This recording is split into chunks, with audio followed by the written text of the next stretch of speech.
그때 내가 여호수아에게 명령하여 이르기를 너희의 하나님 여호와께서 이 두 왕에게 행하신 모든 일을 내 눈으로 보았거니와 내가 가는 모든 나라에도 여호와께서 이와 같이 행하시리니 너희는 그들을 두려워하지 말라. 너희의 하나님 여호와께서 친히 너희를 위하여 싸우시리라 하였노라. 아멘.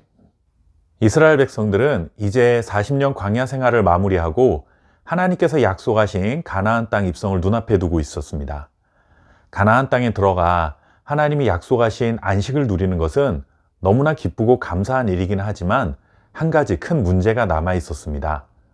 이스라엘 백성들이 가나안에 정착하기 위해서는 먼저 원주민들을 몰아내야 했고 이 과정에서 어쩔 수 없이 전쟁을 치를 수밖에 없었던 것이죠.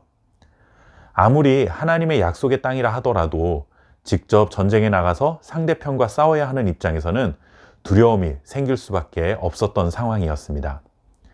이러한 연약한 마음을 하나님께서 아셨기에 가나안 정복 전쟁을 앞두고 하나님께서는 모세를 통해 이스라엘 백성들에게 용기를 더해주는 말씀을 전해주고 계십니다.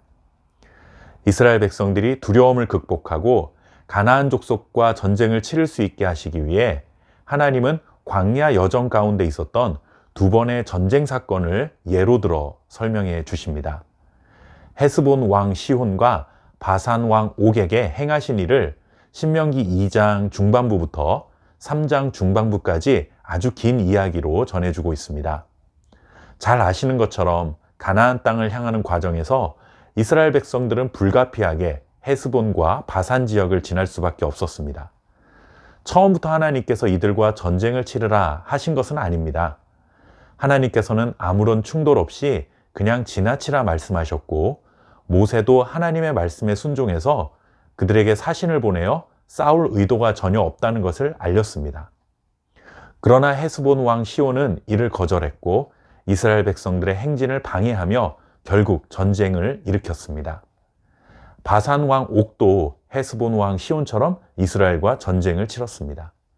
결과는 두 번 모두 이스라엘의 승리였습니다. 하나님께서는 대승을 거두게 하셨고 이스라엘의 소유로 그 지역을 삼게 하셨습니다. 이렇게 헤스본과 바산 지역을 점령하게 된 결과 요단 동편에서도 많은 지역을 이스라엘이 소유로 삼을 수 있었을 뿐만 아니라 더 놀라운 일도 벌어집니다. 이 소문이 주변 지역에 퍼지게 되면서 가나안 족속들이 이스라엘과 이스라엘의 하나님을 두려워하기 시작했다는 것이죠. 전쟁을 치르기도 전에 전쟁을 치러야 할 적군들이 두려움에 사로잡힌 것입니다.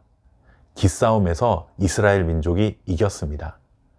사실 정확히 말하면 이스라엘 민족이 이긴 것이 아니라 하나님께서 직접 싸우시고 하나님이 승리케 하신 것이죠.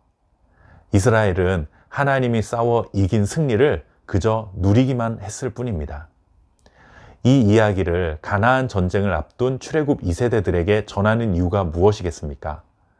가나안 정복 전쟁으로 인해 두려움에 사로잡힐 수 있는 연약한 마음을 하나님께서 아셨기 때문에 앞으로 싸워야 할 싸움도 너희가 출전하는 것이지만 결국 싸움은 하나님이 하실 것이고 하나님이 승리케 하실 것이라는 약속과 확신을 더해주고 계신 것입니다.